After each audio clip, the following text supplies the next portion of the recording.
സ്വാഗതം. ഒരുപാട് സന്തോഷം. കാരണം ഇത്രയും നമുക്ക് വേണ്ടി നമ്മുടെ സിനിമയ്ക്ക് വേണ്ടിയിട്ട് സപ്പോർട്ട് ചെയ്യാൻ വേണ്ടിയിട്ട്, അത് കവർ ചെയ്യാൻ വേണ്ടിയിട്ട് ഇത്രയും ക്യാമറകളൊക്കെ കാണുമ്പോൾ ഒരുപാട് സന്തോഷം തോന്നി. കാരണം ഇതൊരു കൊച്ചു സിനിമയാണ്. സിനിമ കൊച്ചാണെങ്കിലും നല്ല കാശലുണ്ട്. പുതിയ നായകന് മുബിൻ റാഫി, പിന്നെ നമുക്ക് ഏറെ ഇഷ്ടപ്പെട്ട മറ്റൊരു നായകൻ അർജുൻ അശോകൻ, പിന്നെ ജാഫർ. നിന്റെ പേര് പറയും, നീ നായകനാണല്ലോ ഇപ്പോൾ പല പടത്തിലും ഉണ്ട്. നായകൻ ജാഫർ, പിന്നെ ദേവിക സഞ്ജയ്.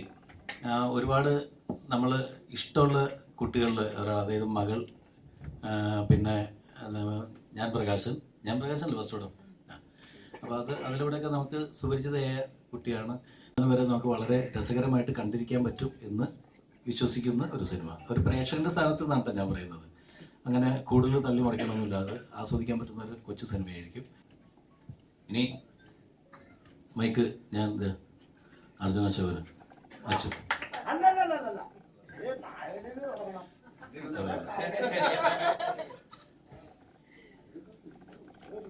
ഹലോ, എല്ലാവരും കണ്ടതിൽ ഒരു സന്തോഷമുണ്ട്. കുറച്ച് ബാസ് കുറച്ചുകൊടുത്ത് ഇപ്പോൾ once upon a time in കൊച്ചിയുടെ പ്രൊമോഷൻ നമ്മൾ ഓൾറെഡി കുറച്ച് ചെയ്താണ്. അപ്പോൾ അതിൻ്റെ പ്രസ് മീറ്റും ബാക്കി ഓൺലൈൻ ഡിജിറ്റൽ മീഡിയ പ്രൊമോഷനായിട്ട് ഇന്ന് ചെയ്യാണ്. അപ്പോൾ നാദർഷിക്കയും റാഫിക്കയും ഒരുമിച്ച് ചെയ്യുന്ന ആദ്യത്തെ മലയാള പടം എന്ന് പറയാൻ പറ്റില്ല എന്ന് വെച്ചാൽ, പക്ഷേ സിനിമ. അപ്പോൾ അതിലൊരു ഭാഗമാകാൻ പറ്റിയ വളരെയധികം സന്തോഷമുണ്ട്. കാരണം ചെറുപ്പം തൊട്ട് ഇവരെ കണ്ടു വളർന്ന ഒരാളാണ്. അപ്പോൾ അച്ഛൻ ഇവരുടെ കൂടെ കുറേ പടങ്ങളൊക്കെ ചെയ്തിട്ടുണ്ട്. അപ്പോൾ എന്നെ ഇവരൊരു പടം ചെയ്യുമ്പോൾ അതിലൊരു ഭാഗം വിളിക്കുമ്പോൾ വളരെയധികം എക്സൈറ്റഡ് ആയിരുന്നു. അപ്പോൾ അത് എക്സൈറ്റ്മെൻറ്റ് ഉണ്ടായിരുന്നു പടം ചെയ്യുമ്പോഴും. ഇപ്പോൾ അത് റിലീസിന് ഒരുങ്ങിയിട്ടുണ്ട്. അപ്പോൾ ഈ വരുന്ന മെയ് 31 പടം റിലീസാകാണ്. ഇപ്പോൾ തിയേറ്ററിൽ എല്ലാവരും തന്നെ പോയി കാണണം, എന്നിട്ട് അതിൻ്റെ റിവ്യൂസ് അറിയിക്കണം. Thank you. ശരിക്കും നായകൻ കൊടുക്കാം. എല്ലാവർക്കും നമസ്കാരം. ഒരുപാട് സന്തോഷമുണ്ട്. ഞാനും ഇതേപോലെ വാപ്സിൻ്റെയും നാഷിഖാൻ്റെയൊക്കെ സിനിമകളും പരിപാടിയൊക്കെ കണ്ടിട്ട് തന്നെയാണ് വളരെ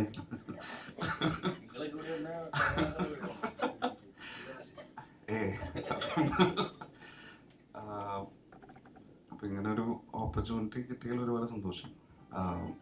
ഇങ്ങനെ പെട്ടെന്ന് നടക്കുമെന്ന് വിചാരിച്ചതൊന്നുമല്ല, എന്നാലും അത്ര പെട്ടെന്നുമല്ല. എന്നാലും ഇപ്പോൾ നല്ലൊരു സമയത്ത് ആണ് ഇപ്പോൾ റിലീസ് ചെയ്യുമെന്ന് വിശ്വസിക്കുന്നു. പടം നമ്മളെ കൊണ്ട് പറ്റുന്ന പോലെയൊക്കെ എല്ലാം വളരെ ആത്മാർത്ഥമായിട്ടാണ് വർക്ക് ചെയ്തേക്കുന്നത്. എല്ലാവർക്കും നമസ്കാരം. ആദ്യം തന്നെ ഇത്രയും എഫേർട്ട് എടുത്ത് ഇവിടെ വന്നതിന് ഒരുപാട് താങ്ക് യു. ഈ പറഞ്ഞ സെയിം സ്റ്റോറി തന്നെയാണ് എനിക്കും പറയാനുള്ളത്. ഞാൻ പറയുമ്പോൾ അത് സത്യമാണ്. അല്ല സത്യമായിട്ടും റാഫി സാറിന്റെ ഒക്കെ പടം, നാദിർഷ സാറിന്റെ ആണെങ്കിലും ചെറുതാകുമ്പോൾ മുതൽ കണ്ടു വളർന്ന ഒരുപാട് സിനിമ എന്ന് പറയുന്ന ഒരു ലോകത്തേക്ക് തന്നെ ഇഷ്ടം തോന്നാൻ വേണ്ടിയുള്ള one of the motivating factors ആയിരുന്നു സാറിന്റെ ഒക്കെ പടം എന്ന് പറയുമ്പോൾ. അപ്പം ഞാനിപ്പോഴും ഭയങ്കര എക്സൈറ്റഡ് ആണ്. ന്യൂസ് കേട്ടപ്പോൾ മുതൽ എക്സൈറ്റഡ് ആയിരുന്നു. ഒന്നേ പറയാനുള്ളൂ, എല്ലാവരും തിയേറ്ററിൽ പോയി പടം കാണാം. ഗുഡ് മോർണിംഗ്, എല്ലാവർക്കും നമസ്കാരം. ഓൾറെഡി എല്ലാവരും പറഞ്ഞു കഴിഞ്ഞു. പറഞ്ഞ പോലെ once upon a time in കൊച്ചിയുടെ എന്ന മൂവിയുടെ ഭാഗമാവാൻ പറ്റിയതിൽ ഒരുപാട് സന്തോഷമുണ്ട്. നാദിർഷയ്ക്കും റാഫി സാറുടെയും എങ്കിലും ഞാനും പറയുകയാണ്, റാഫി സാറിൻ്റെ മൂവീസൊക്കെ നമ്മൾ ക്യാരക്ടേഴ്സൊക്കെ ഒരുപാട് കണ്ട് ചിരിച്ചും ആസ്വദിച്ചിട്ടുള്ള ഒരു കുട്ടിയാണ് ഞാനും. അതുപോലെ തന്നെ നാദിർഷയ്ക്കയുടെ മൂവീസ് ആണെങ്കിലും ഒരുപാട് എൻ്റർടൈൻ ചെയ്ത ഫിലിംസ് ആണ്. അപ്പോൾ അതിൽ എഗെയിൻ എനിക്ക് മുമ്പ് ഇക്കടുത്ത് ഞാൻ പറഞ്ഞിട്ടുണ്ട്, എനിക്ക് ഇക്കയുടെ ഒരു 2 ഫിലിം മുമ്പ് വന്നത് എനിക്ക് അൺഫോർച്ചുനേറ്റ്ലി എന്തോ ഒരു അൺഭാഗ്യവശാൽ അത് നടന്നിട്ടില്ല. അൺഭാഗ്യവശാൽ ഞാൻ ആഡ് ചെയ്തു. ഞങ്ങളുടെ ഭാഗ്യവശാൽ അതാണ് പറയണ്ടത്. ഞങ്ങളുടെ ഭാഗ്യവശാൽ അത് നടന്നില്ല. അങ്ങനെ പറയരുത്. എന്റെയാണോ? അങ്ങനെ ആക്കരുത്. അല്ല, ഇപ്പോ വൺസ് അപ്പോൺ എ ടൈമിന്റെ ഭാഗമാവാൻ പറ്റുന്നതിൽ സന്തോഷമുണ്ട്. ഇക്ക നമ്മള് പ്രൊമോഷൻ വന്നേക്കല്ലേ വൈ നെഗറ്റീവ്സ് അല്ലേ? എന്റെ അറിയാണ്ട് വന്ന മനഃപൂർവ്വം നിങ്ങളായിട്ട് പറയരുത്. സോ ഇതില് ഞാനൊരു ഒരു ഒരു നല്ലൊരു വേഷം ചെയ്തിട്ടുണ്ട്. ഈ മൂവി പറ്റി പറയുകയാണെങ്കിൽ എല്ലാം റസിയ എന്ന് പറഞ്ഞ ഒരു ക്യാരക്ടർ, ഒരു സാധാരണ ഒരു പെൺകുട്ടി, ലൈഫിൽ ഓരോ കാര്യങ്ങൾ നടക്കുന്നു, ചുറ്റുവട്ടത്തിൽ ഉണ്ടാകുന്ന ഓരോ സംഭവങ്ങളും കാര്യങ്ങളൊക്കെ തന്നെയാണ്. അധികം പറയാൻ പറ്റില്ലല്ലോ.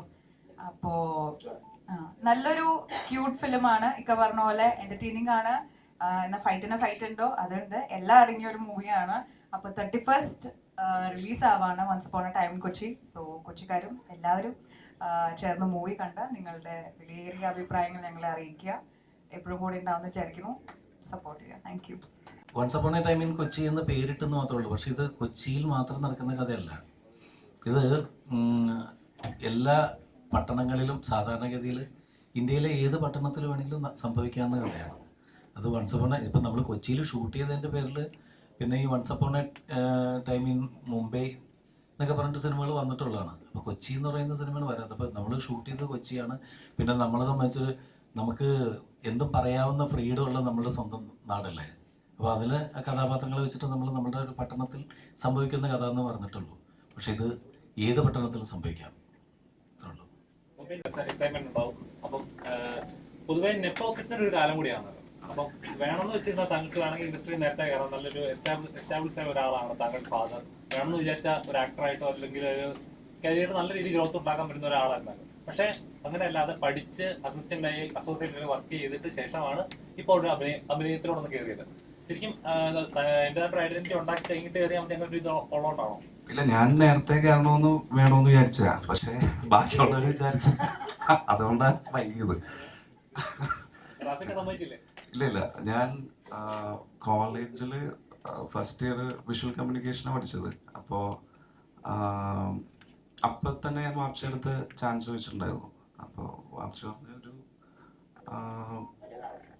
അല്ല കുറച്ചും കൂടി ഒന്ന് വളരട്ടെ അല്ല അപ്പൊ ഒന്ന് അസിസ്റ്റന്റ് ഡയറക്ടറായിട്ട് എന്താണ് ഇതിന്റെ പരിപാടി എന്നൊക്കെ ഒന്ന് മനസ്സിലാക്കി, എന്നിട്ട് ഇത് പറ്റണ ഫീൽഡാണോ എന്ന് നോക്കി എന്ന് പറഞ്ഞു. പക്ഷെ അസിസ്റ്റന്റ് ഡയറക്ടറായിട്ട് വർക്ക് ചെയ്യാൻ തുടങ്ങി ഫീൽഡ് എനിക്ക് ഭയങ്കര ഇഷ്ടമായി. പിന്നെ ഒരു അഭിനയിക്കാൻ പറ്റണ ഒരു ഓപ്പർച്യൂണിറ്റി പിന്നെ അങ്ങനെ വന്നിട്ടില്ല. ആദ്യമായിട്ടാ ഇങ്ങനെ ഒരു പടം ഉണ്ടാകണം.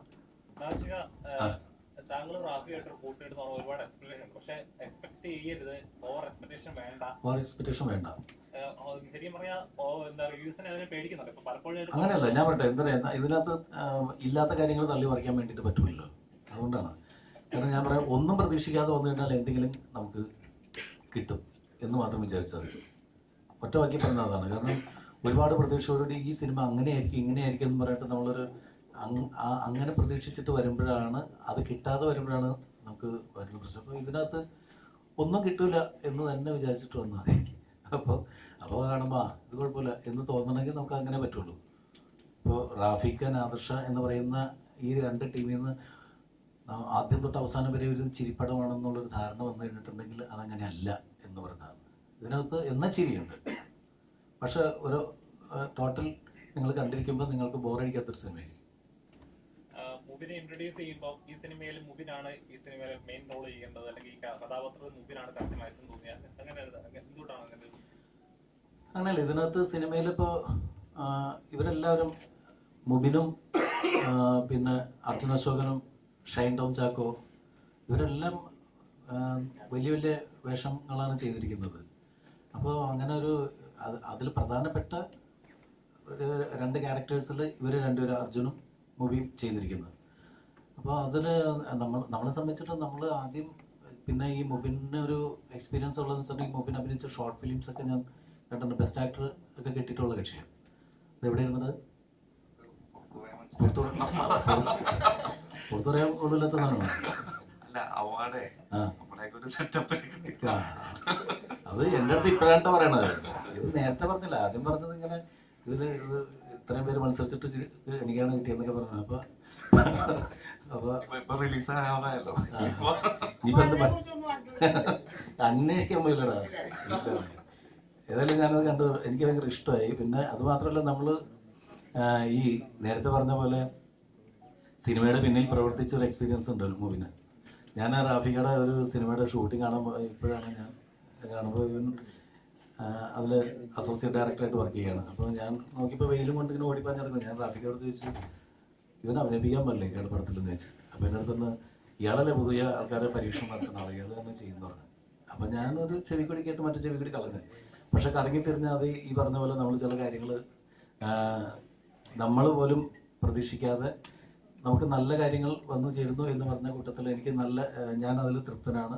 ഇപ്പോൾ മുബിൻ വന്ന് അഭിനയിച്ചതിൻ്റെ പേരിൽ ഇരുത്തിക്കൊണ്ട് പറഞ്ഞല്ലോ, മുബിനാണെങ്കിലും ഇതിൽ അഭിനയിച്ച ഇവരെല്ലാവരും വളരെ എക്സ്പീരിയൻസ്ഡ് ആയിട്ടുള്ള താരങ്ങളെ പോലെ തന്നെയാണ് എനിക്ക് ഫീൽ ചെയ്തിട്ടുള്ളത്. ഇപ്പോൾ അച്ചു അഭിനയിക്കുന്നത് ഞാനൊക്കെ ഇങ്ങനെ നോക്കിയിരിക്കുകയാണ്. കാരണം നമുക്കൊക്കെ ഈ പിള്ളേർ ഇങ്ങനെയാണ് എന്ന് പറഞ്ഞിട്ട് നമ്മളെ പഠിപ്പിക്കുന്ന തരത്തിലുള്ള റിയാക്ഷൻസും കാര്യങ്ങളും ഇവരുടെ ഭാഗത്തുനിന്ന് ഇപ്പോഴത്തെ തലമുറയുടെ ഭാഗത്തുനിന്നുണ്ട്. തീർച്ചയായിട്ടും അതിന് ഒരുപാട് താങ്ക്സ്. പിള്ളേരെല്ലാവരും വളരെ ഗംഭീരമായിട്ട് ചെയ്യുന്നു. അപ്പോൾ എല്ലാവരും പറഞ്ഞു അർജുനെ പോലെ ഇതേപോലെ ഒരു സ്ക്രീൻ ഞെട്ടിക്കുന്ന പെർഫോമൻസ് ആണ് ഓരോ തവണ ചെയ്തുകൊണ്ടിരിക്കുന്നത്.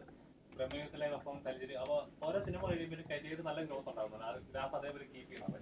അപ്പോൾ ഓരോ സിനിമ വരുമ്പോൾ എനിക്ക് ഈ കഥാപാത്രം എൻ്റെ ഓഡിയൻസ് ഇത് കറക്റ്റായിട്ട് കൺവേ ആവും, അല്ലെങ്കിൽ എൻ്റെ ഇത് ചെയ്യുവാണെങ്കിൽ ക്ലിക്ക് ആവും എന്ന് വിചാരിച്ചിട്ടാണ് ഓരോ കഥാപാത്രങ്ങൾ ചൂസ് ചെയ്യുന്നത്. ഈ സിനിമയിലെ കഥാപാത്രം എങ്ങനെയായിരിക്കും? ഓരോ കഥാപാത്രം ക്ലിക്ക് ആവും എന്നുള്ള രീതിയിൽ ചിന്തിച്ചിട്ടല്ല ചെയ്യുന്നത്. ആക്ച്വലി പ്രമേയം തന്നെ പടം നമുക്ക് ഇത്ര ആൾക്കാർ ഇങ്ങനെ ആക്സെപ്റ്റ് ചെയ്യും എന്നുള്ളൊരു, ആൾക്കാരെ ആക്സെപ്റ്റ് ചെയ്യുമെന്ന് അറിയാം, പക്ഷെ എന്നാൽ തന്നെയും അത് ടോട്ടലി ഡിഫറെൻറ്റ് കൈൻഡ് ഓഫ് ഒരു ജോണർ ആണല്ലോ. അപ്പോൾ അത് ആൾക്കാരെ എങ്ങനെ ആക്സെപ്റ്റ് ചെയ്യും എന്നുള്ളൊരു ക്യൂരിയോസിറ്റി എപ്പോഴും ഉണ്ടായിരുന്നു. പക്ഷേ എന്നെ ഒരു നടൻ എന്നുള്ള രീതിയിൽ അത് എക്സൈറ്റ് ചെയ്യിപ്പിച്ചത് അങ്ങനത്തെ ഒരു ക്യാരക്ടർ ചെയ്യാൻ വേണ്ടിയാണ്. അങ്ങനെ ഓരോ പടങ്ങൾ കഴിയുന്നതോറും അടുത്ത പടം വരുമ്പോൾ എന്താണ് എക്സൈറ്റിംഗ് ഫാക്ടർ ഉള്ളതെന്ന് നോക്കിയിട്ട് തന്നെയാണ് ചെയ്യുന്നത്. അപ്പോൾ ഇതിൽ ഒരു പോലീസ് ഓഫീസറാണ് ഞാൻ ഇത്ര നാളെ ചെയ്തതിൽ കോൺസ്റ്റബിൾ മാത്രമേ ചെയ്തിട്ടുള്ളൂ. അപ്പോൾ എനിക്ക് ഈ പ്രൊമോഷൻ കിട്ടിയൊരു പടം ആദ്യത്തെ ഇതാണ്. പിന്നെ അതുകൂടാതെ തന്നെ റാഫിക്ക നാദിഷിക്ക കൂട്ടുകെട്ടത്തിലൊരു പടം ചെയ്യാന്ന് പറയുമ്പോൾ തന്നെ അതൊരു അച്ചീവ്മെൻ്റ് ആയിട്ട് തന്നെ. കാരണം വെച്ചാൽ ചെറുപ്പം തൊട്ട് തന്നെ നാദിഷിക്കനെ നന്നായിട്ട് നല്ല പരിചയമുണ്ട്. ഞങ്ങൾ നെയ്ബേഴ്സ് ആയിരുന്നു. അപ്പോൾ ആ സമയത്തൊന്നും ജീവിതത്തിൽ പോലും ചിന്തിച്ചിട്ടില്ല നാഷിക എന്ന പടത്തിൽ അഭിനയിക്കാൻ പറ്റുന്നുള്ളൂ. നടനാവുന്നതിലും ചിന്തിച്ചിട്ടുണ്ടായില്ല. അങ്ങനെ ഈ ഒരു സ്റ്റേജ് എത്തിയപ്പോൾ നാഷിക വിളിച്ചിട്ട് പറഞ്ഞാൽ ഒരു പരിപാടിയാണ്, കേട്ടു നോക്ക് എന്നുള്ള രീതിയിൽ പറഞ്ഞു. കേട്ടു, ഇഷ്ടപ്പെട്ടു. മുബീന അപ്പോഴും ആദ്യമായിട്ടാണ് റാഫിക്കയുടെ വീട്ടിൽ കാണുന്നത്. അപ്പോൾ ഇവനും കൂടി ചെയ്യുന്നുണ്ട് എന്നുള്ള രീതിയിൽ പറഞ്ഞു. അപ്പം അങ്ങനെയാണ് ഈ പടത്തിലേക്ക് കയറിയത്. പിന്നെ ലൈക്ക് നമ്മൾ ഇഷ്ടപ്പെട്ട് ചെയ്യുന്ന ഒരു ക്യാരക്ടേഴ്സാണ്, അല്ലാണ്ട് നമ്മൾ അത് ഓഡിയൻസ് കണ്ടു കഴിയുമ്പോഴാണ് അവരത് എങ്ങനെ അത് ആക്സെപ്റ്റ് ചെയ്യുമെന്ന് ചിന്തിക്കുന്നത്. അപ്പം ഇതിനി കണ്ടിട്ട് നമുക്ക് പറയാം ഓഡിയൻസ് ആക്സെപ്റ്റ് ചെയ്യില്ല എന്നുള്ളത്. അർജുൻ ബ്രോ, ഇപ്പോ ഈ 200 കണ്ട സമയത്ത് അജു വർഗീസ് പറഞ്ഞിട്ടുണ്ട്, നമ്മൾ പഠിക്കുന്ന കാര്യങ്ങൾ, നമ്മൾ പഠിച്ചിട്ടുള്ള കാര്യങ്ങളല്ല, പുതിയ കുറെ കാര്യങ്ങൾ പഠിക്കാനും അൺലേൺ ചെയ്യാനൊക്കെ പറ്റിയിട്ടുണ്ടായിരുന്നു റാഫിക്കയുടെ കൂടെ ഒക്കെ വർക്ക് ചെയ്യുന്ന സമയത്ത് എന്നുള്ളത്. അപ്പം ഇപ്പൊ അതിന്റെ ഒരു സെറ്റ് ഓഫ് ഫ്രണ്ട്സിന്റെ കൂടെ ഉള്ള ഫിലിംസ് അങ്ങനെ ഉണ്ടല്ലോ, അതിൽ നിന്ന് കുറച്ച് പുതിയ കാര്യങ്ങൾ ലേൺ ചെയ്യാനും കൂടി പറ്റുമോ once upon a time in കൊച്ചിയിൽ? നമ്മൾ ഓരോ പടം കഴിയുന്നതും, നീ ഇത് സെയിം ക്വസ്റ്റ്യൻ നേരത്തെ ചോദിച്ചിട്ടുണ്ട് ഇന്റർവ്യൂവിന്റെ ഇടയിൽ, നമ്മൾ ഓരോ പടം കഴിയുന്നതും എന്തായാലും പുതിയ പുതിയ കാര്യങ്ങൾ പഠിക്കുമല്ലോ. എന്തായാലും ഇപ്പൊ ആദ്യമായിട്ടാണല്ലോ നാഷികയുടെ കൂടെ വർക്ക് ചെയ്യണം. കാരണം എനിക്ക് നാഷികനെ പരിചയം ഉണ്ടെങ്കിൽ തന്നെയും പടത്തിൽ ഡയറക്റ്റ് ചെയ്യുമ്പോൾ ആദ്യമായിട്ടാണ് കൂടെ നിന്ന് അഭിനയിക്കുന്നതും ചെയ്യുന്നത്. അല്ല, അവന് വേറെ ഈ പടം കൊണ്ട് അവൻ വേറൊരു കാര്യം പഠിച്ചു. കാരണം ഞാൻ ഒരു സീൻ എങ്ങനെയാണ് ചെയ്യണമെന്ന് പറഞ്ഞു കൊടുക്കുമ്പോൾ ഒരിക്കലും ഞാൻ അഭിനയിക്കണം പോലെ അഭിനയിക്കാതിരിക്കാൻ വേണ്ടിയിട്ട് അവൻ പഠിച്ചു. കാരണം അങ്ങനെ ചെയ്ത് കഴിഞ്ഞാൽ കുഴപ്പമൊന്നും അല്ല. അത് ഇങ്ങനെ ചെയ്യരുത് എന്നുള്ള സാധനം അടിപൊളിയായിരുന്നു. കാരണം ഒരു 20-25 ദിവസത്തോളം ഉണ്ടായിരുന്നു നമ്മള് സെറ്റില്. അപ്പോൾ ഭയങ്കര രസമായിരുന്നു. മൊത്തം റാഫിക്ക ഇങ്ങനെ വരും, പരിപാടി പറഞ്ഞു തരും. റാഫിക്ക കൂടി അഭിനയിക്കുന്ന സീനൊക്കെ ഉണ്ട്. അതിൽ റാഫിക്കനെ അടിക്കുന്ന സീനാണ് ഫസ്റ്റ് ഞാൻ ഷൂട്ട് ചെയ്യണത്. അത് ഞാനത് എങ്ങനെ ചെയ്യുമെന്നുള്ളൊരു ഡൗട്ടിലായിരുന്നു ആദ്യം. റാഷിക്ക നോക്കണ അറപ്പെടുത്തണം. പക്ഷെ രസമായിരുന്നു. കാരണം ഇവരുടെ കൂടെ വർക്ക് ചെയ്യുമ്പോൾ ഇവരെ പഴയ കഥകൾ ഭയങ്കര രസം, അടിപൊളിയായിരുന്നു. ഞാൻ ഭയങ്കര എൻജോയ് ചെയ്ത് വർക്ക് ചെയ്ത ഒരു പടമാണ്. ഞാൻ പറഞ്ഞത് ഇവൻ തല്ലണല്ലോ റാഫിക്കനെ അടിക്കാനായിട്ട് മടി. ഞാൻ പറഞ്ഞ ഒന്നുമല്ലടാ, അച്ഛനെ പണ്ട് റാഫിക്ക ഒരു സ്ഥലത്ത് വെച്ച് പഞ്ഞി കിട്ടുന്നുണ്ടെന്ന് വെറുതെ പറഞ്ഞേ. ആണോ? ആ ശരി എന്ന് പറഞ്ഞത് പിന്നെ സീൻ ചെയ്തില്ലടാ. പിന്നെ കുറച്ച് കരിപ്പായി.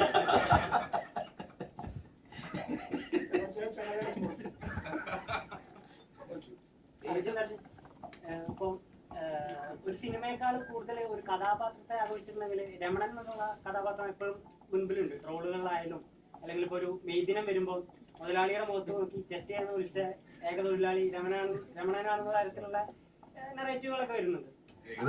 തിരിച്ചടിക്കാത്ത മുതലാളി. അപ്പം അത്തരത്തിലുള്ള ഒരു ക്യാരക്ടർ ചെയ്ത ആളാണ്, എഴുതി വെച്ച ആളാണ് റാഫിക്ക. അപ്പോൾ അർജുന് റാഫിക്കയുടെ സ്ക്രിപ്റ്റിൽ ഒരു പടം ചെയ്യുമ്പോൾ മാത്രമല്ല റാഫിക്കയുടെ ഒരു കോ ആർട്ടിസ്റ്റ് കൂടെ ആയിട്ട് വർക്ക് ചെയ്യുമ്പോഴുള്ള എക്സ്പീരിയൻസ് എങ്ങനെയായിരുന്നു? ആ ഒരു ഇത്രയും ഒരു ഹിറ്റ് മേക്കർ, അപ്പോൾ ഒരു ലെഗസി, അതിന്റെ ഒരു എക്സ്പീരിയൻസ് എങ്ങനെയായിരുന്നു?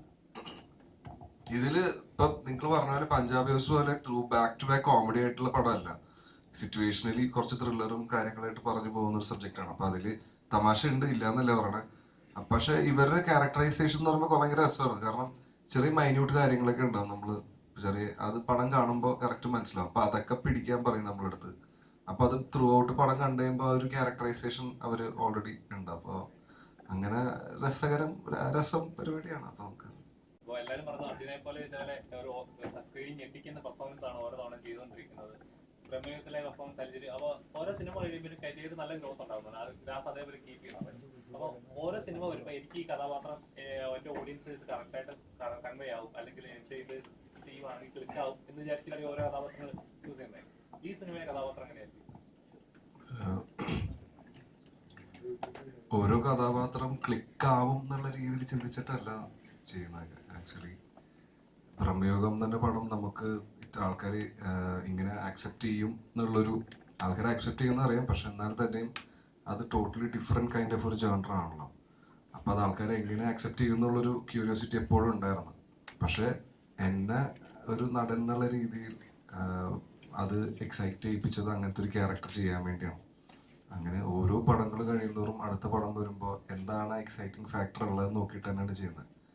അപ്പം ഇതിൽ ഒരു പോലീസ് ഓഫീസറാണ് ഞാൻ ഇത്ര നാളെ ചെയ്തതിൽ കോൺസ്റ്റബിൾ മാത്രമേ ചെയ്തിട്ടുള്ളൂ.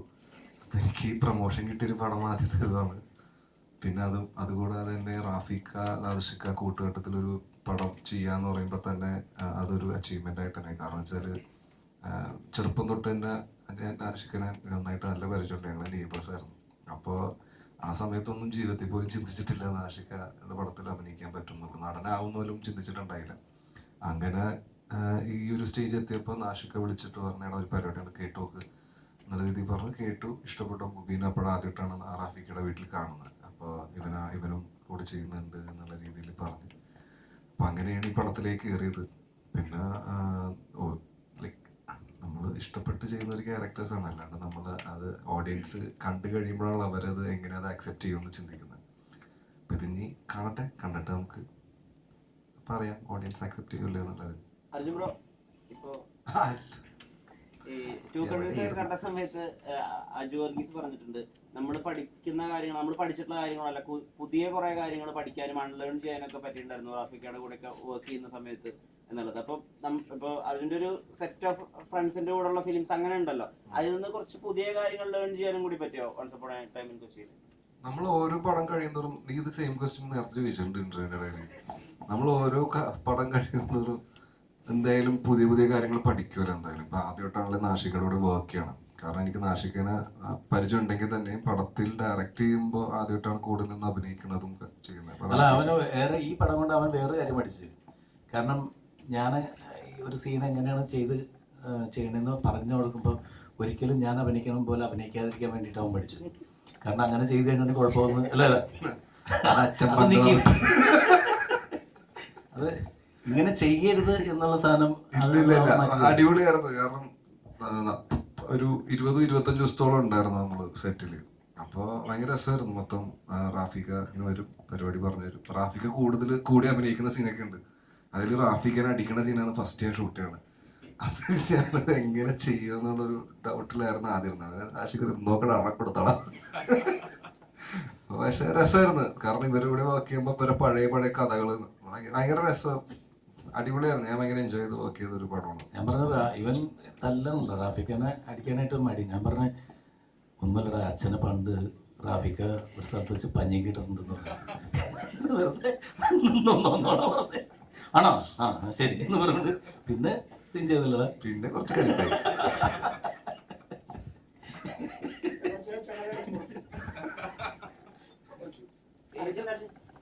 ഇപ്പം ഒരു സിനിമയേക്കാൾ കൂടുതൽ ഒരു കഥാപാത്രത്തെ ആഘോഷിച്ചിട്ടുണ്ടെങ്കിൽ രമണൻ എന്നുള്ള കഥാപാത്രം എപ്പോഴും മുൻപിലുണ്ട്. ട്രോളുകളിലായാലും അല്ലെങ്കിൽ ഇപ്പോൾ ഒരു മെയ്ദിനം വരുമ്പോൾ മുതലാളിയുടെ മുഖത്ത് നോക്കി ചെറ്റയെന്ന് വിളിച്ച ഏക തൊഴിലാളി രമണനാണെന്ന തരത്തിലുള്ള നെറേറ്റീവുകളൊക്കെ വരുന്നുണ്ട്. തിരിച്ചടിക്കാത്ത മുതലാളി.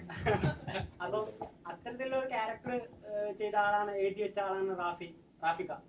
അപ്പോൾ അർജുന് റാഫിക്കയുടെ സ്ക്രിപ്റ്റിൽ ഒരു പടം ചെയ്യുമ്പോൾ മാത്രമല്ല റാഫിക്കയുടെ ഒരു ആർട്ടിസ്റ്റ് കൂടെ ആയിട്ട് വർക്ക് ചെയ്യുമ്പോഴുള്ള എക്സ്പീരിയൻസ് എങ്ങനെയായിരുന്നു? ആ ഒരു ഇത്രയും ഒരു ഹിറ്റ് മേക്കർ, അപ്പോൾ ഒരു ലെഗസി, അതിന്റെ ഒരു എക്സ്പീരിയൻസ് എങ്ങനെയായിരുന്നു? ഇതില് ഇപ്പൊ നിങ്ങൾ പറഞ്ഞ പോലെ പഞ്ചാബി ഹൗസ് പോലെ ബാക്ക് ടു ബാക്ക് കോമഡി ആയിട്ടുള്ള പടമല്ല. സിറ്റുവേഷനലി കുറച്ച് ത്രില്ലറും കാര്യങ്ങളായിട്ട് പറഞ്ഞു പോകുന്ന ഒരു സബ്ജക്റ്റ് ആണ്. അപ്പൊ അതില് തമാശ ഉണ്ട്, ഇല്ല എന്നല്ലേ പറയണേ. പക്ഷെ ഇവരുടെ ക്യാരക്ടറൈസേഷൻ എന്ന് പറയുമ്പോൾ ഭയങ്കര രസമാണ്. കാരണം ചെറിയ മൈന്യൂട്ട് കാര്യങ്ങളൊക്കെ ഉണ്ടാവും. നമ്മള് ചെറിയ അത് പടം കാണുമ്പോൾ കറക്റ്റ് മനസ്സിലാവും. അപ്പൊ അതൊക്കെ പിടിക്കാൻ പറയും നമ്മളെടുത്ത്. അപ്പൊ അത് ത്രൂ ഔട്ട് പടം കണ്ടു കഴിയുമ്പോൾ ആ ഒരു ക്യാരക്ടറൈസേഷൻ അവര് ഓൾറെഡി ഉണ്ട്. അപ്പൊ അങ്ങനെ രസം പരിപാടിയാണ്. അപ്പൊ നമുക്ക് അടിപൊളിയായിരുന്നു. ചെറിയ സിനിമ എന്ന് പറയുന്നത് ഞങ്ങൾ എല്ലാവരും ചെയ്ത ഒരു കൊച്ചു സിനിമ തന്നെയാണ്. അത് ഷൂട്ട് ചെയ്ത് വലുതാക്കാൻ നോക്കുന്നുണ്ട്. തുടങ്ങിയപ്പോൾ കൊച്ചു സിനിമയായിരുന്നു. ഇത്രയും കഷ്ടപ്പെട്ട സിനിമ ചെയ്തിട്ട് നമ്മള് ഇറക്കിയിട്ട് ചെറിയ പ്രിന്റ് ഒക്കെ ആൾക്കാര് ട്രെയിനിലൊക്കെ കാണുന്ന വീഡിയോ ഇറങ്ങിയിട്ടുണ്ടായി. അതുപോലെ അങ്ങനെ അതായത് ശരിക്കും പറഞ്ഞാൽ നമ്മൾ ഒരു നേരമെങ്കിലും ഈ സിനിമ എന്ന് പറയുന്ന ഇൻഡസ്ട്രിയുടെ അപ്പോൾ എല്ലാവർക്കും ബാധിക്കണമെന്നില്ല. കാരണം നമുക്ക് കലാകാരൻ അല്ലെങ്കിൽ സിനിമ എന്ന് പറയുന്ന ഒരുപാട് പേരുടെ അധ്വാനം. ഇപ്പം നമ്മളതൊന്നും പറഞ്ഞിട്ട് ആർക്കും മൈൻഡ് ചെയ്യേണ്ട കാര്യമൊന്നുമില്ല. ഒരുപാട് പേരുടെ അധ്വാനമാണെങ്കിലും അത് നമുക്ക് അറിയേണ്ട കാര്യമൊന്നുമില്ല എന്ന് പറഞ്ഞിട്ട്. പക്ഷേ ഇതിന് ഒരു പ്രാവശ്യമെങ്കിലും അത്യാവശ്യം ഒരു കലാകാരനാണെങ്കിൽ അല്ലെങ്കിൽ കലയെ സ്നേഹിക്കുന്ന ഏത് കലയാണെങ്കിലും അല്പം ബ്ലഡിലുണ്ടെങ്കിൽ മനുഷ്യത്വം ഉണ്ടെങ്കിൽ ഈ പറയുന്ന സിനിമ എന്നുള്ള ഒരു സംഭവത്തിന് നമ്മൾ മനഃപൂർവ്വം തകർക്കാൻ നോക്കേണ്ട കാര്യമില്ല. കാരണം ഇതിപ്പോൾ പെട്ടെന്ന് നമുക്ക് എങ്ങനെ വേണമെങ്കിലും ഇപ്പോൾ മൊബൈലിലോ എവിടെ വേണമെങ്കിലും ഷൂട്ട് ചെയ്യാതെ നമ്മുടെ അവകാശമാണെന്ന് പറയും. ഞങ്ങൾ ഇഷ്ടമുള്ള ഇതിൽ നമ്മൾ പ്ലാറ്റ്ഫോമിൽ ഞങ്ങൾ സിനിമ കാണും. നിങ്ങൾ ഇറക്കി കോടികൾ, നിങ്ങളിപ്പോൾ 50 കോടി മുടക്കിയിട്ട് സിനിമ എന്ന് വിചാരിച്ചിട്ട് ഞങ്ങൾക്ക് 10 രൂപ മുടക്കാതെ ഞങ്ങളുടെ ഫോണിൽ കണ്ടത് നിങ്ങൾക്ക് എന്താ നഷ്ടം എന്ന് ചോദിച്ചു കഴിഞ്ഞാൽ നമുക്കൊന്നും പറയാനില്ല അതിൽ. പക്ഷെ അത് ഒരിക്കലും ഒന്ന് ചിന്തിച്ച് നോക്കി കഴിഞ്ഞിട്ടുണ്ടെങ്കിൽ ഒരു ഇൻഡസ്ട്രി മൊത്തത്തിൽ തകർന്ന് കഴിഞ്ഞിട്ടുണ്ടെങ്കിൽ ഇതുമായിട്ട് ബന്ധപ്പെട്ട് ജീവിക്കുന്ന ഒരുപാട് ആൾക്കാരില്ലേ. ഇപ്പോൾ സിനിമ അപ്പോൾ ചില ആൾക്കാർ പറയും സിനിമയിലെങ്കിലും ഞങ്ങൾ ജീവിച്ചോളാം, ഞങ്ങൾ സിനിമ കണ്ട ആവശ്യമില്ല എന്ന് പറഞ്ഞിട്ട് പറയുന്നവരുണ്ട്. പക്ഷെ ഇതൊരു വലിയ എത്രയോ ലക്ഷങ്ങൾ ജീവിക്കുന്നുണ്ട്, ലക്ഷക്കണക്കിന് ആൾക്കാർ ജീവിക്കുന്നുണ്ട്, ഒരുപാട് പേരുടെ വരുമാനം. ഇപ്പോൾ നമ്മൾ തമ്മിൽ ഇങ്ങനെ സംസാരിക്കുമ്പോൾ ഇത്രയും ക്യാമറകൾ നിങ്ങളെല്ലാം ജോലി ചെയ്യുന്നുണ്ട്. ഈ ജോലി ചെയ്യുന്നതെല്ലാം ഇതിനാസ്പദമാക്കിയല്ലേ, സിനിമ ബേസ് ചെയ്താണ് നമ്മളെല്ലാവരും വന്നിരിക്കുന്നത്. ഇപ്പോൾ എല്ലാവരും ഇതിനു വേണ്ടിയിട്ട് രാവിലെ തൊട്ട് വൈകുന്നേരം വരെ ഇതിനു വേണ്ടിയിട്ട് തയ്യാറെടുക്കുന്നത്. നമ്മൾ തമ്മിലിപ്പോൾ ഇങ്ങനെ അങ്ങോട്ടും ഇങ്ങോട്ട് കാണുന്നതൊക്കെ ഈ സിനിമ ഉള്ളതിൻ്റെ പേരിലാണ്. സിനിമ നശിച്ചു പോയി കഴിഞ്ഞിട്ടുണ്ടെങ്കിൽ നമ്മൾ തമ്മിൽ ഇങ്ങനെ സംസാരിക്കേണ്ട കാര്യം വരില്ല. നമ്മൾ വേറെ പണിക്ക് പോകും, നമുക്ക് വേറെ പണി കിട്ടും, അതൊക്കെ ഓക്കെയാണ്. പക്ഷെ അത് നശിപ്പിക്കാതിരിക്കാം മാക്സിമം. ഒരു പ്രധാന വേഷത്തിലെത്തിയ പൊയ്യാമൊഴി എന്ന് പറഞ്ഞ ചിത്രം കാൻ ഫിലിം ഫെസ്റ്റിവലില് ഫിലിം മാർക്കറ്റിൽ സ്ക്രീൻ ചെയ്യുന്നുണ്ട്, ഇന്നലെ റിലീസ് ചെയ്തു. അപ്പൊ മലയാളത്തിൽ നിന്ന് അങ്ങനെ ഒരു സിനിമ മലയാളത്തിന്റെ റെപ്രസെന്റേഷൻ ആയിട്ട് ക്യാനിലൊക്കെ അവതരിപ്പിക്കുന്ന അതിൽ പ്രധാന വേഷം ചെയ്യുന്ന അതിന്റെ പോസ്റ്ററുകളൊക്കെ കണ്ടിരുന്നു. ഒരു നമുക്ക് എന്താ പറയാ ഒരു പ്രോമിസിംഗ് ആയിട്ടുള്ള പടമായിരിക്കും എന്നുള്ള ഒരു തോന്നൽ വരുന്നുണ്ട്. അപ്പൊ അത്തരത്തിലുള്ള ഒരു പടം ചെയ്തിട്ട് അല്ലെങ്കിൽ ഇപ്പോൾ ചുരുളി ചെയ്യുന്നത് അങ്ങനെ ഒരുവിധം നല്ല സിനിമകളിൽ മികച്ച ക്യാരക്ടറുകൾ വരുന്ന ഒരു സമയത്തും തന്നെ once upon a time in Kochi ആ ഒരു സിനിമയിലേക്ക് വരുമ്പോൾ ഇപ്പൊ റാഫിക്ക നാദിർഷ എന്നുള്ള പേരല്ലാതെ സിനിമ തന്നിട്ടുള്ള ഒരു ഹൈ എന്തായിരുന്നു, സിനിമയിലേക്ക് എത്താനുള്ള ഒരു ഇതെന്തായിരുന്നു? അത് ഞാൻ വീട്ടിലിരിക്കുമ്പോൾ എനിക്ക് റാഫി സാറും ആഷാരോടും കൂടി വലിയൊരു മീറ്റിംഗ് വിളിച്ച് എൻ്റെ വീട്ടിലേക്ക് രണ്ടുപേരും വന്നിട്ട് എന്നോട് ചോദിച്ചു, ഇതിനകത്തൊന്ന് സഹകരിക്കാമോ ജാഫർ? ഞങ്ങൾ പ്രതീക്ഷയോടുകൂടിയാണ് റാഫി സാർ എന്നോട് പറയുന്നത്. നാഷക എന്നോട് കണ്ണടച്ചിട്ട് ഇങ്ങനെ പറഞ്ഞു. ഞാൻ ശരിക്കും കഥ കേട്ടതിന് ശേഷം ഞാൻ അർജുനെ വിളിച്ചു. അർജുൻ പറഞ്ഞു, ചേട്ടാ എങ്ങനെയൊരു ഏറ്റെടുത്ത് നിങ്ങൾ അങ്ങനെ ഒരു കാര്യം വിളിച്ചു പോട്ടെ. ഒരു ഫോൺ വിളിച്ചിട്ട് ഞാൻ ഇവിടെ വിളിക്കാം, ഞാൻ നാളെ വന്നിട്ട് ഒരു സാധനം ഉണ്ടോ എൻ്റെ പടത്തിലൊക്കെ ചെയ്തേച്ചോക്കൊള്ളുന്നു ഞാൻ വന്ന് ചെയ്തേച്ചു പോയ സംഭവം. എനിക്ക് തൃപ്തരാണ്, നല്ലൊരു വേഷം എനിക്ക് തന്നിരുന്നത്, പിന്നെ ഒരു കുടുംബത്തിൽ ചെന്ന് കയറുന്ന പോലുള്ള ഒരു ഫീലിങ്സ് ഒക്കെയാണ് നാശാക്കാരുടെ പടത്തിലേക്ക് ചെന്ന് കഴിയുമ്പോഴത്തേക്കും. നമ്മളൊരു സിനിമ നടനാണെന്നോ അല്ലെങ്കിൽ ഒരു സിനിമ നടൻ ചെന്ന് കഴിയുന്ന ഒരു ഡയറക്ടർ ബന്ധമൊന്നുമല്ല. അതന്നെയല്ലെന്നേ ഈ ഇരിക്കുന്ന ലെവൽ തന്നെ നോക്കി നിങ്ങൾ തന്നെ ചിന്തിച്ചു. ആർക്കെങ്കിലും ഞാനൊഴിച്ച് ബാക്കി ആർക്കെങ്കിലും ജാടയുണ്ടോ? ഇല്ലല്ല. അപ്പം അത്രയേ ഉള്ളൂ. ഞങ്ങളൊരു കുടുംബം പോലെ തമാശയും പറഞ്ഞ് അങ്ങനെ പറയും. പിന്നെ ഇക്ക പറഞ്ഞ 80 ദിവസം ഷൂട്ട് കൂടിപ്പോയി. അപ്പോൾ സാറ് ചോദിച്ചു എന്തോ എൻ്റെ ചെറിയ പടമാണോ വലുതല്ല എന്നൊക്കെ ചോദിച്ചില്ലേ. പിന്നെ മഴ ഒരു ഘടകമായിരുന്നു. മഴ ഞങ്ങളെ കുറേ ശല്യം ചെയ്തു. ഷൂട്ടൊക്കെ രാത്രിയായിരുന്നു. അങ്ങനെ കുറേ ദിവസങ്ങളൊക്കെ പോയി. അല്ലാതെ ഇപ്പോൾ സാറ് ഉറക്കും കണ്ടോ അവർ പച്ചയ്ക്ക് വർത്താനം പറഞ്ഞു 20 ദിവസം കൊണ്ട് തീർക്കാമെന്ന് പറഞ്ഞ് 80 ദിവസം കൊണ്ടാവും തീർക്കാമെന്നും പറഞ്ഞ് അവിടെ കടന്ന് മുത്തുന്നുള്ളതുണ്ടാകാൻ സമ്മതിക്കില്ല. ആലോചിച്ചില്ല. അങ്ങനെയായിരുന്നു മൊത്തത്തിൽ. പിന്നെ സിനിമയാണ്, ഇക്കയുടെ സിനിമയാണ്. ഇക്ക എൻ്റെ റൂട്ട് അനുസരിച്ച് ഇന്ന് രാത്രി എടുത്ത നാളെ പ്ലാൻ ചെയ്യണം, പെട്ടെന്ന് മാറ്റുന്ന ആളൊക്കെയാണ്. എന്തായാലും ഒരു മനോഹര സിനിമയായിരിക്കും. അർജുനും നായകനും ഒക്കെ കൂടി അടിച്ച് നായികയൊക്കെ കൂടി അടിച്ച് കൂടി ചോദിച്ചിട്ടുണ്ട്. അത് നമുക്ക് കാണാം. ഞാൻ ആദ്യം പറഞ്ഞ പോലെ തന്നെ നിങ്ങളെപ്പോലെയുള്ളവരുടെ സഹകരണമാണ്. പിന്നെ ഈ എല്ലാവരും പറയുന്നില്ലേ ഈ ഒരു സിനിമ ഇറങ്ങി കഴിയുമ്പോൾ ഒരു പ്രിൻ്റ് എടുത്ത് കാണുന്നു. സിനിമ എപ്പോഴും തിയേറ്ററിൽ തന്നെ കാണുക, എന്നാലേ അതിന് വിലയിരുത്താൻ പറ്റുള്ളൂ. അതിനകത്ത് എന്തൊക്കെ സാധനങ്ങൾ സൗണ്ട് എഫക്റ്റും ഒക്കെ വെച്ചിട്ട് അങ്ങനെ കണ്ടിട്ട് അതിനെക്കുറിച്ചൊരു വിലയിരുത്തൽ കാണാം. നമ്മൾ മൊബൈലിൽ കണ്ടിട്ട് പെട്ടെന്ന് ഒരു വലിയൊരു പ്രസ്ഥാനത്തെ ചുമ്മാ ഒരു ഇതിലേക്ക് ആക്കരുത്. കാരണം വെച്ചാൽ എല്ലാവരും അരി മേടിക്കാനുള്ളതാണ്, ജീവിക്കാനുള്ളതാണ്. മൊത്തത്തിൽ പ്രശ്നമാണ് നമ്മുടെ നാട് മൊത്തം, ലോകം മൊത്തത്തിൽ പ്രശ്നം നടന്നുകൊണ്ടിരിക്കുക. അപ്പോൾ എങ്ങനെയെങ്കിലും ഉള്ള കാലം എന്തെങ്കിലുമൊക്കെ കാണിച്ച് പറയുമ്പോൾ പോകാനാണ്. മൊത്തത്തിൽ നിന്ന് പഠിച്ചു നോക്കാം. ഞാൻ സിനിമ കാണാത്ത ആളാണ്, വാർത്ത കേൾക്കുന്നത്, അതുകൊണ്ട് പറയാം. അപ്പം നന്മ വരട്ടെ എല്ലാവർക്കും. എൻ്റെ ഒരു അനുഗ്രഹം അല്ലാട്ടോ, ഞാൻ ദൈവത്തോട് പ്രാർത്ഥിക്കുന്നതാണ്. അപ്പോൾ ഇതിനും ഒരു അനുഗ്രഹം തരണം. എല്ലാവരും ഞങ്ങളെ സഹായിക്കുകയും ചെയ്യണം. ആ കുഞ്ഞുങ്ങൾക്ക് നല്ല ഒരു നല്ല സെറ്റപ്പാക്കി ഒരു കുറേ പടത്തിലേക്കൊക്കെ വന്ന് അടിപൊളിയാണ്. അതിൻ്റെ കൂടെ കാരണവരായിട്ട് നമ്മൾ വിളിക്കണം. എനിക്കറിയാത്തോണ്ടാണ് ആഹാ എന്ന പടത്തില് ടൈറ്റിൽ സോങ് പാടിയ ഞാനാണ്. അതിനകത്ത്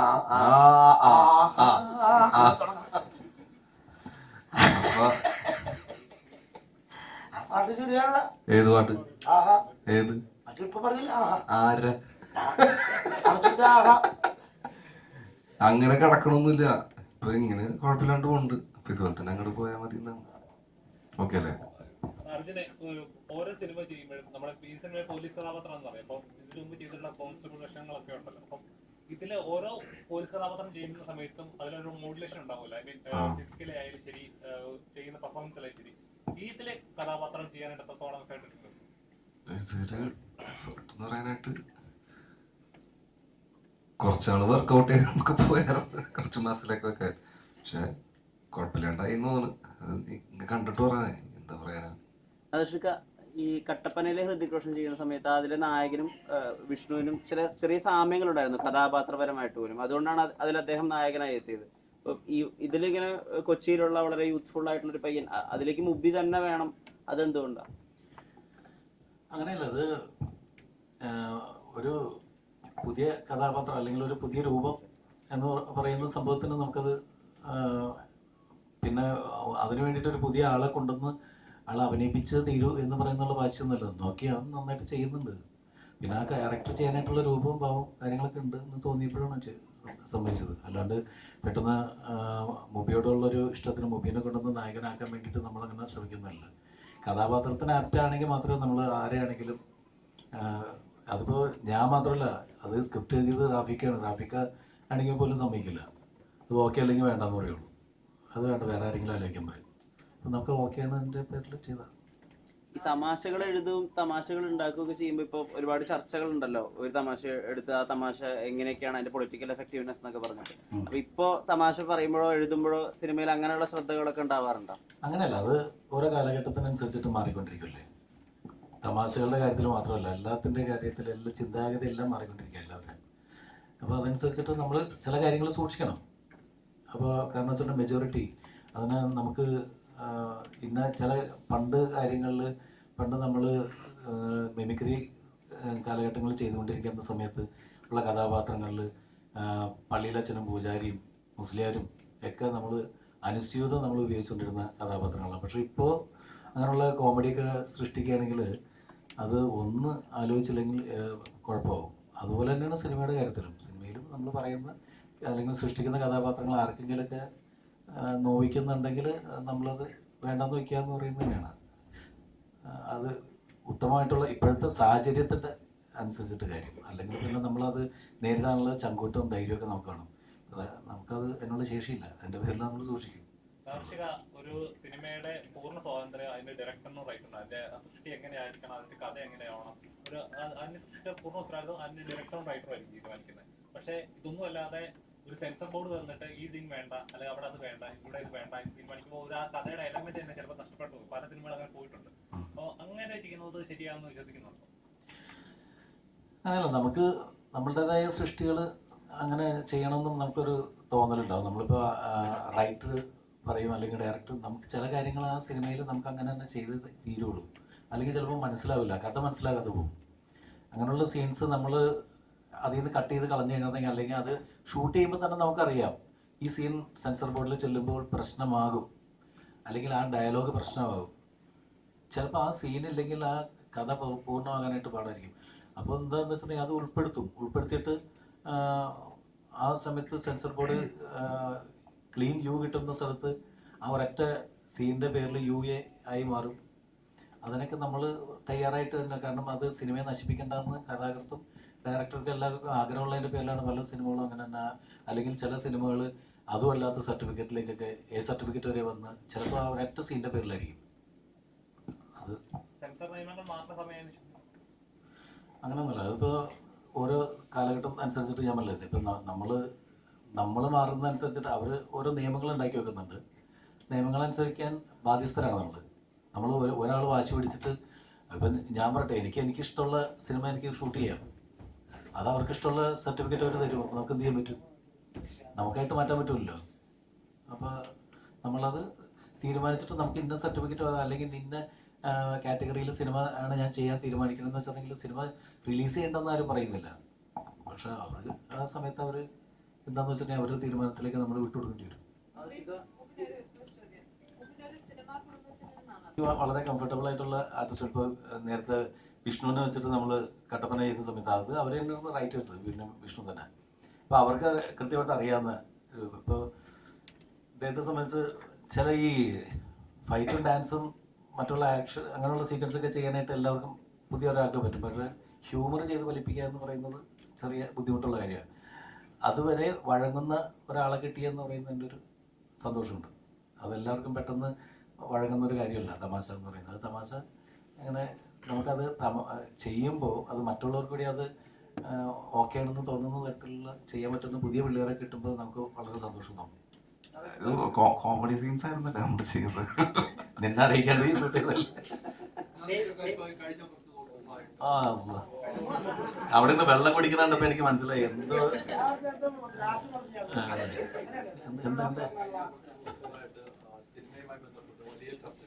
എന്ത് സിനിമയിൽ ജാതി കൊണ്ടുവരുന്ന ഒരു ചർച്ചയാണ്. അതോടൊപ്പം തന്നെ ഒരു റിവ്യൂമായി ബന്ധപ്പെട്ട് വലിയ രീതിയിൽ ചർച്ച നടത്തുന്നു. ഒരു വലിയ റിവ്യൂ എന്ന സ്വന്തം അവകാശമാണ്, അത് റിവ്യൂ പിൻവലിക്കുന്നു. ഇത്തരമുള്ള ഒരു കാര്യങ്ങളൊക്കെ സിനിമയിൽ നടക്കുന്നു. ഡയറക്ടർ എങ്ങനെയാണ് കാണുന്നത്? അല്ല, സിനിമ റിവ്യൂസ് സിനിമയെ ബാധിക്കില്ല എന്ന് പറയാൻ പറ്റില്ല. റിവ്യൂസ് സിനിമയെ ബാധിക്കും. കാരണം വെച്ചിട്ടുണ്ടെങ്കിൽ ഈ നമ്മൾ പരിപൂർണമായിട്ട് ഒരിക്കലും സിനിമയെ റിവ്യൂസ് ബാധിക്കുന്നില്ല എന്ന് പറയുന്നിട്ട് അതൊക്കെ തെറ്റായി. കാരണം വെച്ചിട്ടുണ്ടെങ്കിൽ ഇപ്പോഴത്തെ ചെറുപ്പക്കാരാണെങ്കിലും ആദ്യം സിനിമ കാണാൻ തിയേറ്ററിലേക്ക് കഴിഞ്ഞിട്ട് ഫസ്റ്റ് നോക്കുന്നത് എന്തെന്നാന്ന് വെച്ചിട്ടുണ്ടെങ്കിൽ റിവ്യൂസ് എന്താണെന്ന് നോക്കാറുണ്ട്. പിന്നെ റേറ്റിംഗ് നോക്കും, റിവ്യൂസ് നോക്കും. ഇതെല്ലാം കഴിഞ്ഞിട്ടാണ് ഒരു 10 പൈസ മുടക്കാനായിട്ട് തയ്യാറാവുള്ളൂ. അപ്പോൾ ഈ വന്ന് പറയുമ്പോൾ ആധികാരികമായിട്ടെന്ന് വെച്ചിട്ടുണ്ടെങ്കിൽ നമുക്ക് പലപ്പോഴും സ്വന്തമായിട്ട് തീരുമാനം എടുക്കുന്നതിനേക്കാൾ കൂടുതലും മറ്റുള്ളവരുടെ കാര്യങ്ങൾ കേട്ട്, അതായത് സ്വയം നമുക്കൊരു ഡിസിഷൻ എടുക്കാൻ പറ്റാത്ത ആളുകളാണ് അത്തരത്തിലുള്ള റിവ്യൂസിൽ വിശ്വസിക്കുന്നത് തന്നെയാണ് എൻ്റെ വിശ്വാസം. കാരണം വെച്ചിട്ടുണ്ടെങ്കിൽ നമുക്ക് തീരുമാനം എടുക്കുമ്പോൾ നമുക്കൊരു സിനിമ കാണുമ്പോൾ നമ്മൾ ഇത്രയും പേര് ഇരുപുണ്ട്, നമ്മളെല്ലാവരും ചെന്നിട്ട് നമ്മൾ സിനിമ കാണുമ്പോൾ ചിലപ്പോൾ കുറേ ആൾക്കാർ പറയും എനിക്കിഷ്ടപ്പെട്ടിട്ടാണ്. അപ്പോൾ നമ്മൾ തൊട്ടടുത്തിരിക്കുന്ന പറയും എനിക്ക് അത്ര വർക്കായില്ല. പലരും പല അഭിപ്രായം പറയും. ആ അഭിപ്രായം എല്ലാം കൂടി ഇത് പൊതുവായിട്ടുള്ള ഈ സിനിമയുടെ മൊത്തത്തിലുള്ള സംഭവം ഇതാണ് എന്ന് പറഞ്ഞ് ആധികാരികമായിട്ട് കയറിയെന്ന് പറയുമ്പോൾ അവരെ സപ്പോർട്ട് ചെയ്യുന്ന കുറേ ആളുകളും എല്ലാം വിശ്വസിക്കുന്നതെന്ന് വെച്ചിട്ടുണ്ടെങ്കിൽ പുള്ളി പറഞ്ഞു അപ്പോൾ ഇനി അതങ്ങനെ തന്നെയാണ് എന്ന് പറഞ്ഞിട്ട് വരുമ്പോൾ എന്ന് പറഞ്ഞാൽ സിനിമയെ ബാധിക്കും. അപ്പോൾ അങ്ങനെ സ്വയം ഒരു തീരുമാനമില്ലാത്ത കുറേ ആൾക്കാരുണ്ട്. അവരത് വിശ്വസിച്ചിട്ട് അവർ സിനിമയ്ക്ക് വരാൻ പറ്റിയില്ലെങ്കിൽ നമ്മളുടെ അത്രയും സിനിമ നെഗറ്റീവായിട്ട് തന്നെ ബാധിക്കാൻ സാധ്യത. അല്ലെങ്കിൽ ഇന്ന ആൾ പറഞ്ഞു അതിന് ഏറ്റവും വലിയ പ്രശ്നം എന്ന് വെച്ചിട്ടുണ്ടെങ്കിൽ അത്തരത്തിലുള്ള റിവ്യൂസിന് പോസിറ്റീവ് പറയുമ്പോൾ ഈ നെഗറ്റീവ് പറഞ്ഞ ആൾക്കാർ നെഗറ്റീവ് പറയുമ്പോൾ മാത്രമേ ഇവർ നമ്മളുടെ ഇൻഡസ്ട്രിയിലുള്ളവർ പലരും ഇങ്ങനെ ബഹളം ഉണ്ടാക്കാറുള്ളൂ. അയാൾ നെഗറ്റീവ് പറഞ്ഞത്, ഇവർ പറയുന്ന പോസിറ്റീവ് റിവ്യൂസിനൊക്കെ ഇവർ തന്നെയാണ് പ്രൊമോട്ട് ചെയ്യുന്നുണ്ട്. സിനിമ ഇൻഡസ്ട്രിയിൽ തന്നെയുള്ള ആൾക്കാർ പ്രൊമോട്ട് ചെയ്യുന്നുണ്ട്. അപ്പോൾ നെഗറ്റീവ് റിവ്യൂസ് അവർ പറയുമ്പോൾ കരയും, പോസിറ്റീവ് റിവ്യൂസ് പറയുമ്പോൾ അതിനെ പൊക്കി പിടിച്ച് അയാൾ പറഞ്ഞത് വേദവാക്യമാണ്, പുള്ളി പറഞ്ഞു ഇനി ഞങ്ങൾ സിനിമ രക്ഷപ്പെട്ടെന്ന് പറയാം. അതൊക്കെ തന്നെ പ്രശ്നം. അപ്പോൾ അതിൻ്റെ പേരിൽ റിവ്യൂസ് എന്ന് പറയുന്നത് കറക്റ്റായിട്ടുള്ള റിവ്യൂസ് എന്ന കാര്യങ്ങൾ നമുക്ക് കൃത്യമാണോ അത് ഫേക്കാണോ, ഇവർ പറയുന്നത് വൈരാഗ്യ ബുദ്ധിയോടുകൂടിയാണോ, ഇതൊന്നും പറയാൻ പറ്റാത്തൊരവസ്ഥയിലേക്ക് പോവുകയാണ്. നമുക്ക് നമ്മുടേതായ തീരുമാനം എടുക്കുക. നമ്മൾ സിനിമ ആണ്, അത് കൊള്ളൂല്ലെങ്കിൽ നമുക്ക് മുഖത്തൊക്കെ പറയാം എനിക്കിഷ്ടമില്ല എന്ന് പറയാം. പക്ഷേ വളരെ മോശമാണ് ഈ സിനിമ എന്ന് ആധികാരികമായിട്ട് പൊതുവായിട്ടുള്ള ജനത്തിൻ്റെ അഭിപ്രായമാണ് ഞാൻ പറയുന്നതെന്നുള്ള ധാരണയിൽ പറയാതിരിക്കുക എന്നുള്ള റിക്വസ്റ്റ് ഉണ്ട്. കാരണം കാണുന്നവൻ കണ്ടോട്ടെ, ചിലർക്ക് ഇഷ്ടപ്പെടും, ചിലർക്ക് ഇഷ്ടപ്പെടില്ല. പണ്ട് ഒരു കൊച്ചു പറഞ്ഞ പോലെ എന്താണ്, ചിലർക്ക് ശരിയാവും ചിലർക്ക് ശരിയാവില്ല എന്ന് പറഞ്ഞ പോലെ ശരിയാവുന്നവർക്ക് ശരിയാവട്ടെ, അത്രേ ഉള്ളൂ. ഈ സിനിമ ഒരു പ്രാവശ്യം റിലീസിംഗ് ഡേറ്റ് തീരുമാനിച്ച് വന്നിട്ടായിരുന്നു, രണ്ടാമത് ചേഞ്ച് ചെയ്യാനുള്ള സാഹചര്യം ചേഞ്ച് ചെയ്യാനുള്ള സാഹചര്യം എന്ന് പറഞ്ഞാൽ സിനിമ സമരം എന്ന് പറഞ്ഞ് ശരിക്കും നമ്മളുടെ റിലീസ് കഴിഞ്ഞ ഫെബ്രുവരി 23 സിനിമാ സമരം പ്രഖ്യാപിച്ച സമയത്ത് എന്ന് വെച്ചാൽ ഞാൻ പറഞ്ഞില്ലേ, ഇത് നമ്മൾ ഇത്രയും എഫേർട്ട് എടുത്ത് നമുക്ക് എല്ലാവരും കാണണമെന്ന് ആഗ്രഹിക്കുന്നൊരു, ഞങ്ങളെല്ലാവരും അതിനു വേണ്ടിയിട്ട് പണിയെടുത്തുന്ന ആൾക്കാരല്ലേ. നമ്മളൊരു പുതിയ നായകനെ ഇൻട്രൊഡ്യൂസ് ചെയ്യുന്നു, ഈ സിനിമ അങ്ങനെ പ്രശ്നം സിനിമാ സമരമാണെന്ന് പറഞ്ഞുകൊണ്ട് പബ്ലിക്കിന് ഇപ്പോൾ എല്ലാവരും ഈ സമരം എന്ന് പറഞ്ഞു കഴിഞ്ഞാൽ അല്ലെങ്കിൽ ഒരു ബന്ധു ഒരു ഹർത്താൽ എന്ന് പറഞ്ഞു കഴിഞ്ഞിട്ടുണ്ടെങ്കിൽ എന്തെങ്കിലും കാരണം കിട്ടാതിരിക്കാണ് കടയും വീടൊക്കെ അടച്ചിട്ട്. അപ്പോൾ എന്തെങ്കിലും ബഹളം ഉണ്ടാവും എന്നുള്ള പേടി കൊണ്ടാണ്. ഫാമിലി പുറത്തേക്ക് വന്നില്ലെങ്കിൽ, ആ സിനിമ തിയേറ്ററുകൾ അടച്ചിരിക്കുന്ന സമയത്ത് വന്നില്ലെങ്കിലോ എന്നുള്ള പേടി കൊണ്ട് നമ്മൾ ഡേറ്റ് മാറ്റി കഴിഞ്ഞപ്പോൾ പിന്നെ നമുക്ക് ഇത്രയും കണ്ടിന്യൂസ് തിയേറ്ററുകൾ കിട്ടാനായിട്ട്, കാരണം അതിനുശേഷം കണ്ടിന്യൂസ് സിനിമകൾ, വലിയ സിനിമകൾ, വലിയ പ്രതീക്ഷയോടുകൂടി നമ്മൾ കാത്തിരിക്കുന്ന ഒരുപാട് വലിയ സിനിമകൾ വന്നു പോയപ്പോൾ അവർ ഡേറ്റ് ചെയ്ത് അവർ ബ്ലോക്ക് ചെയ്തിരിക്കുന്ന ഡേറ്റുകൾ നമുക്ക് കിട്ടില്ല ഒരിക്കലും. കാരണം നമുക്ക് അനുവദിച്ച ഒരു സമയം ഉണ്ടായിരുന്നു തിയേറ്ററുകാർ. ആ സമയം കഴിഞ്ഞപ്പോൾ പിന്നെ അവരുടെ തിയേറ്ററുകാർ സത്യനന്ദിക്കാട് ശ്രീനിവാസൻ കൂട്ടുകെട്ടിലാണ് ശ്രീൻ സാർ എഴുതി സത്യനന്ദിക്കാട് സാർ സംവിധാനം ചെയ്ത് ഫഹദ് നായകനായ ഒരു ചിത്രത്തിലൂടെയാണ് അരങ്ങേറ്റം വരുന്നത്. ഒരു മലയാളത്തിലെ ഒരു പുതുമുഖ നായികർക്ക് കിട്ടാവുന്ന ഏറ്റവും വലിയൊരു അവസരം കൂടിയാണ് അത്തരത്തിലൊരു കൂട്ടുകെട്ടിൽ ഇറങ്ങുക എന്ന് പറയുന്നത്. ഇപ്പോൾ വൺസ് അപ്പോൺ എ ടൈം കൊച്ചിയിലേക്ക് വരുമ്പോൾ തന്നെ അവിടെ റാഫിക്ക എന്ന് പറയുന്ന ഒരു ബ്രാൻഡ് മലയാളത്തിന്റെ ഒരു ഹിറ്റ് മേക്കർ തിരക്കഥയിലാണ് വരുന്നത്. ഇവിടെ നാദൃഷിക്ക എന്ന് പറഞ്ഞൊരു ഡയറക്ടർ ഉണ്ട്. അപ്പം എന്തായിരുന്നു വൺസ് അപ്പോൺ എ ടൈം ഉള്ള സിനിമ, എങ്ങനെയായിരുന്നു അതിന്റെ ഒരു എക്സ്പീരിയൻസും അതിലേക്ക് എത്തിയതൊക്കെ എങ്ങനെയായിരുന്നു? ഞാൻ പ്രകാശൻ ചെയ്യുമ്പോൾ ഞാൻ ചെറിയ കുട്ടിയായിരുന്നു. അപ്പൊ അത് എന്തായാലും അത് നായിക അല്ല, നിഖില ചേച്ചി ആയിരുന്നു അതിലെ നായിക. അതൊരു അത്രയും ആഗ്രഹം ഉണ്ടായിരുന്നു ചെറുതാവുമ്പോഴേ സിനിമയിൽ അഭിനയിക്കാൻ വേണ്ടി. പക്ഷെ എങ്ങനെ അവിടെ എത്തുന്ന ഒരു ഐഡിയ ഉണ്ടായിരുന്നില്ല. പക്ഷെ ത്രൂ കോയിൻസിഡൻസ് ആണ് എത്തിയത്. അതിന് ഒരുപാട് ഗ്രേറ്റ്ഫുൾ ആണ്. പിന്നെ once upon a time in Kochi ചെയ്യാൻ ഒബ്വിയസ്ലി കാരണം റാഫി സാറും നാദിർഷ സാറും ഒക്കെയാണ്. പക്ഷെ അതിന്റെ കൂടെ തന്നെ ക്യാരക്ടറാണ് സ്റ്റോറിയാണ്. ജാനകി എന്ന് പറയുന്ന കുട്ടിയുടെ മോട്ടീവ്സ് ആർ വെരി ഇൻട്രസ്റ്റിംഗ്. ആ ഒരു പോയിന്റ് ആയിരുന്നു ഏറ്റവും ക്യാപ്റ്റിവേറ്റിംഗ്. പിന്നെ അതിന്റെ കൂടെ തന്നെ അത്രയും എക്സൈറ്റഡ് ആയിരുന്നു റാഫി സാറിന്റെ കൂടെ വർക്ക് ചെയ്യാൻ, ആദർശ സാറിന്റെ കൂടെ വർക്ക് ചെയ്യാൻ, അർജുൻ ചേട്ടൻ, മോഹൻ ചേട്ടൻ. അപ്പോൾ സത്യൻ സാറിന്റെ ആകെ ഞാൻ അതിന് മുമ്പ് സത്യൻ സാറിന്റെ സെറ്റിൽ മാത്രമേ വർക്ക് ചെയ്തിട്ടുള്ളൂ. അതാണെങ്കിൽ വീട് പോലെ എല്ലാരും കഥയൊക്കെ പറഞ്ഞ് ഒരു കുഞ്ഞു കുട്ടീനെ പോലെ തന്നെയായിരുന്നു അവരൊക്കെ നോക്കിക്കൊണ്ടിരുന്നായിരുന്നു. അപ്പൊ എനിക്ക് അറിഞ്ഞൂടായിരുന്നു എങ്ങനെയാണ് വേറൊരു സെറ്റ് എങ്ങനെ വർക്ക് ചെയ്യുക, ഒന്നും അറിഞ്ഞൂടായിരുന്നു. അപ്പോൾ ഭയങ്കര സിമിലർ ആണ് ആക്ച്വലി. അതേപോലെ തന്നെ കഥയാണെങ്കിലും സംസാരമാണെങ്കിലും കളി ചിരിയൊക്കെ ആയി. അതെനിക്ക് ഒരുപാട് കംഫർട്ടബിൾ ആയിരുന്നു. ആ ഒരു പോയിന്റും ഒരുപാട് ഹെൽപ്പ് ചെയ്തു അത്രയും കംഫർട്ടബിൾ ആയി ആക്ട് ചെയ്യാൻ വേണ്ടി. സാറാണെങ്കിലും റാഫി സാറാണെങ്കിലും ഒരുപാട് തമാശയും ചിരിയും. എനിക്ക് ഈ കഥ കേൾക്കാനാണ് ഏറ്റവും ഇഷ്ടം. അപ്പൊ കഥ എവിടെ ഉണ്ടോ അവിടെയാണ് ഞാൻ പോയിരിക്കുക. അപ്പൊ അത് പറയുമ്പോഴാണ് ഇന്നസെന്റ് അങ്കിളിലേക്ക് ഒരുപാട് ഓർമ്മ വരുന്നത്. ഒരുപാട് കഥ പറയായിരുന്നു ഇന്നസെന്റ് അങ്കിളും സെറ്റിലായപ്പോ. ആ കഥ കേൾക്കാൻ വേണ്ടി ഞാൻ പോയിരിക്കും. അതേ സെയിം സിറ്റുവേഷൻ ആണ് ഇവിടെ. നാദർഷ സാർ ഒരുപാട് മുന്നത്തെ കാലത്തെ കഥ പറയും. സാർ ആക്ട് ചെയ്ത് തുടങ്ങിയ പാട്ടിന്റെയും സാറിന്റെ ട്രാവൽസിനെ പറ്റി ഒക്കെ പറയും. റാഫി സർ ആണെങ്കിൽ ഒരുപാട് പണ്ടത്തെ സിനിമയിൽ ആ ഒരു പോയിന്റ് ഓഫ് വ്യൂ ഉണ്ട്. എന്താന്ന് വെച്ചാൽ നമ്മൾ ചെറുതാകുമ്പോഴേ കാണുന്ന മൂവീസ് ആണ്, പക്ഷെ അതിന്റെ ബാക്കിൽ എന്താ നടക്കുന്നതെന്ന് ഇപ്പൊ ഒന്നില്ലെങ്കിലും ബിഹൈൻഡ് ദ സീൻസ് വീഡിയോസ് ഉണ്ട്, സ്റ്റോറീസ്, ആൾക്കാരെ ഇന്റർവ്യൂസ് പറയുന്നുണ്ട്. അപ്പോ അപ്പത്തെ അതിനെ പറ്റിയൊന്നും അറിയില്ല. പണ്ടൊക്കെ ചെറുതാകുമ്പോ മാഗസീൻസിലൊക്കെ വരുന്ന എന്തെങ്കിലുമൊക്കെ അമ്മയൊക്കെ വായിച്ചിട്ട് പറയുന്നതല്ല, അതൊന്നും അറിയില്ല. ആ കഥ ഇവരുടെ അടുത്തുനിന്ന് ഡയറക്ട്ലി കേൾക്കുമ്പോൾ അതൊരു വേറെ എക്സ്പീരിയൻസ് തന്നെയാണ്. റാഫി സാർ ആണെങ്കിൽ പഞ്ചാബി ഹൗസിന്റെ ഒക്കെ ബിഹൈൻഡ് ദ സീൻസ് കുറെ കഥകളൊക്കെ പറയും. ഭയങ്കര എക്സൈറ്റിംഗ് ആണ് ആ ഒരു എക്സ്പീരിയൻസ് തന്നെ. അത്രയും ഞാൻ ഗ്രേറ്റ്ഫുൾ ആണ്, അത്രയും ഹാപ്പിയാണ്. Thank you. അർജുൻ ആവേശം സിനിമയിലെ ശാന്തപ്പന്റെ കഥ